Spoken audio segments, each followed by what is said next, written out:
What is going on, YouTube? Hope y'all are having a wonderful day. In this video, I'm going to be showing y'all how to gain and phase match 2 amps using no special equipment. All we're going to need is this little cheap multimeter and an extra dual voice coil sub that we have lying around. Anyone will work.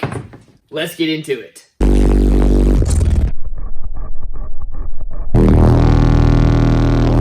Look at that, guys! We got a 156! For anybody new to the channel, this is my big build that we are doing as a series. We have 8 15s in this guy. Ran off of 2 tar amps base 8Ks. So I got one over here, and we got one over there on that side. All right, now real quick, what is gain matching versus phase matching? Gain just means that both amps are putting out the exact same power or wattage. We, of course, want to make sure that mirrors just so that way the subs powered by the 1 amp are moving the exact same as the subs powered by the other amp. Phase, on the other hand, is basically which direction your sub is going. So generally speaking, if you have your phase set to 0, when your bass hits, the sub will move out. If you have it set all the way to 180 degrees, the sub will move down. But that being said, even though I have both my amps set to 0, there could be some little inconsistencies in there. So you could have it set to where each sub is not going to move up and down exactly with the other one. So to correct that, we have to make sure that the phase on both amps is the same. Now, normally you could use some special equipment that you could hook up to both your amps. Basically, you would have a little graph with a sine wave, and you could adjust your controls until those 2 sine waves matched up and were exactly the same. Now, that's great, but hey, I know a lot of people, 1, aren't going to want to buy that piece of equipment, especially if you're just doing one system here and there. And 2, I haven't bought one myself, and I've got to get this thing done, and we have a show day after tomorrow, so y'all, I have to get this thing fixed and good to go here ASAP. Don't have time to go out and get the equipment that I would need to test this. But that is okay, thanks to Bear Vids over on YouTube and some other people that have made some similar videos. There are some ways to practically test this out just using an extra speaker, so let's get into that. First thing we're going to do, we're going to see how loud we can get this thing without changing anything, just leaving it as close as I could get it by eye. 153.1, 153.3. So without doing anything, again, 153s. We're going to see if adjusting these is going to help that at all. Maybe it will, maybe it won't, but hey, we'll find out. First thing we're going to do is remove my speaker outputs from both amps. We then get 2 strands of wire, and I like to make sure to cut them at just about the same length.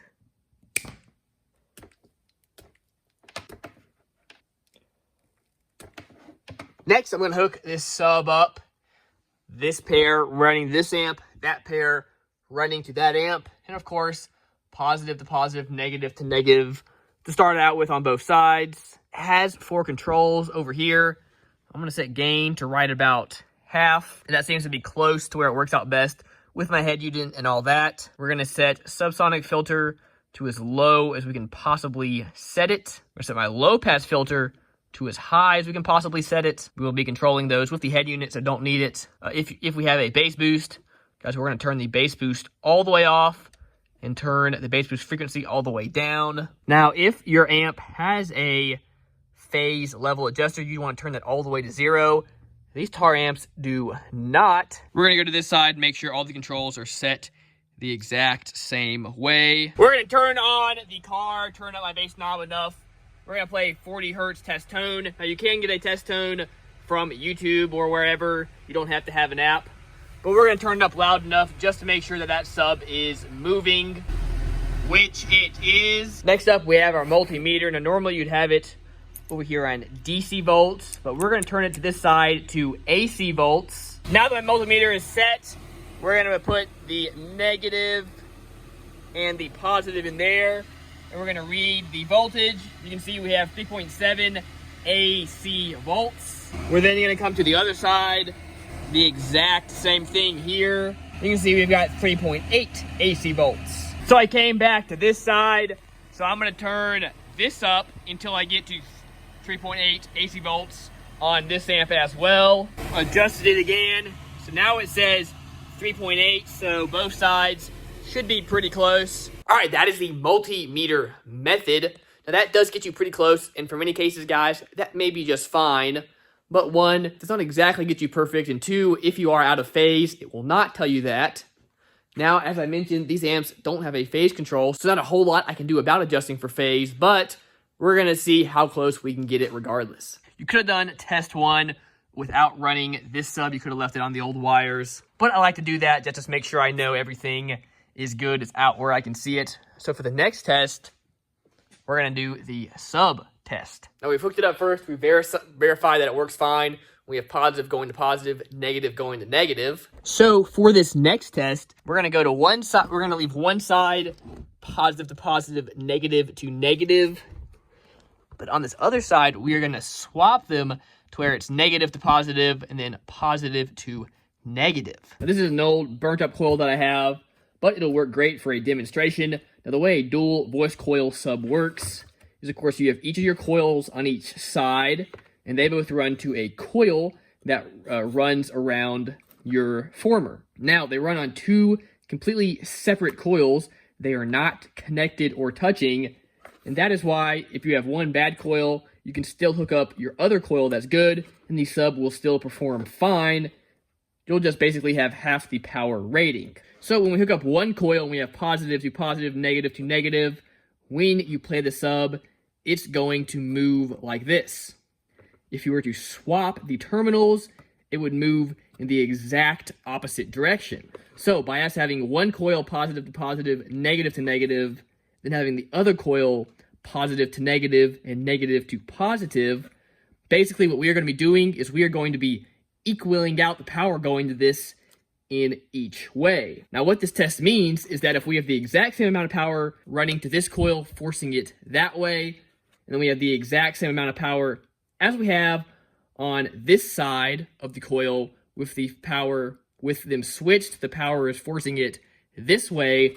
Basically, the sub should equal out and you shouldn't get any movement. So as we will see, when we hook up the sub, when we turn the car on and play a test tone, if we get absolutely no movement through it when we play it, that means both amps are perfectly gain and phase matched. But if there is some movement, that means we might still be a little bit off. Now again, as I mentioned, the one caveat here, normally you'd have a phase control on your amp, so you would get it as close as you could on the gain, and if there still was some movement, you then could go into that phase control, turn one of them, and tweak them both a little bit until you got absolutely zero movement. Y'all, unfortunately, we're not quite going to be able to get that, so we're just going to have to do it this way and get it as close as we can.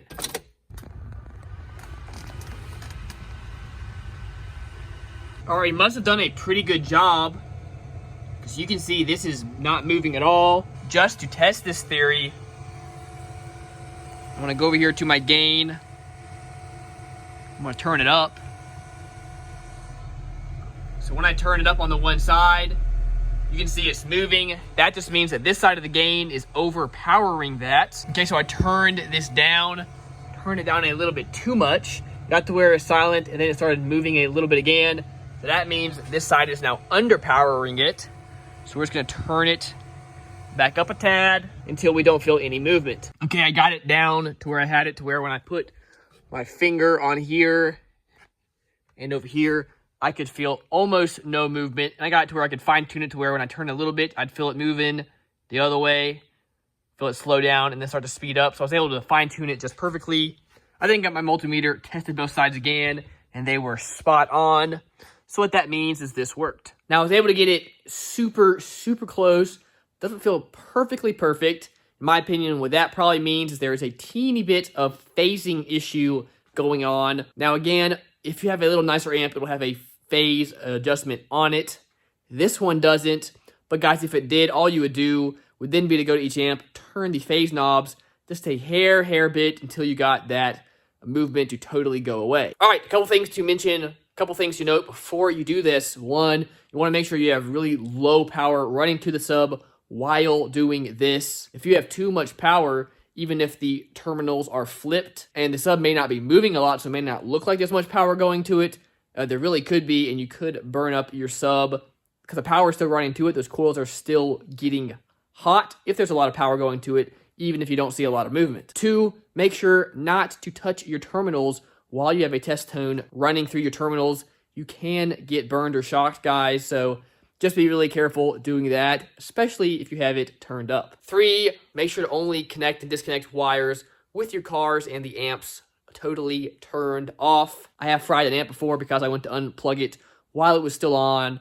The 2 wires shorted, ended up blowing my amp. Now, I know you all think that'll never happen to you, but guys, it'll happen quicker than you could imagine. Just in the blink of an eye, you'll have a really expensive 12 guitar amps that is blown. So guys, don't do like I did. All right, now that we have all this phase matched and we have a little bit of light out, I can get a little better slow motion. Just gonna show y'all that it worked and that all these subs are in sync.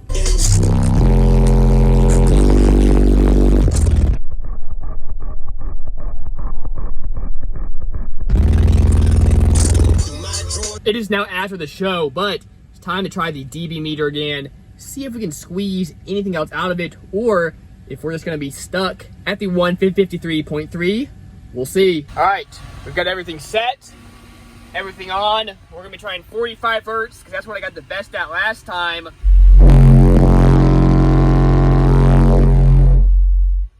Woo, look at that, 155.6. We'll give it one more quick shot just to see what happens. Exact same score. That is awesome, but we're gonna try 40 hertz as well, just for the heck of it, just to see what it does. Look at that, guys! We got a 156. That is awesome, y'all. So excited. Let's try 35 hertz, just for the heck of it. Okay, 156.1. All right, guys, well, my guess was 155. That's what a lot of people in the comments were saying. Now, of course, there were all the naysayers saying this thing was not going to be that loud. A lot of people said they didn't even think it was going to reach a 153. Y'all, you saw the proof in the kick. We got a 156.1. So a lot of people were asking kind of how is this different from the 612s that I used to have in here. Of course, they were much bigger and beefier 12s. But those, I believe the highest we got was a 153, maybe 0.4 or 0.6. So we're getting 2.5 dB higher here. And y'all, the rule of thumb is that it takes twice as much power to grow 3 dB. So a 2.5 dB increase is really quite a lot, in my opinion. Y'all, so stoked on this. Y'all asked for it. Y'all are seeing it, guys. This is what we got. This is awesome.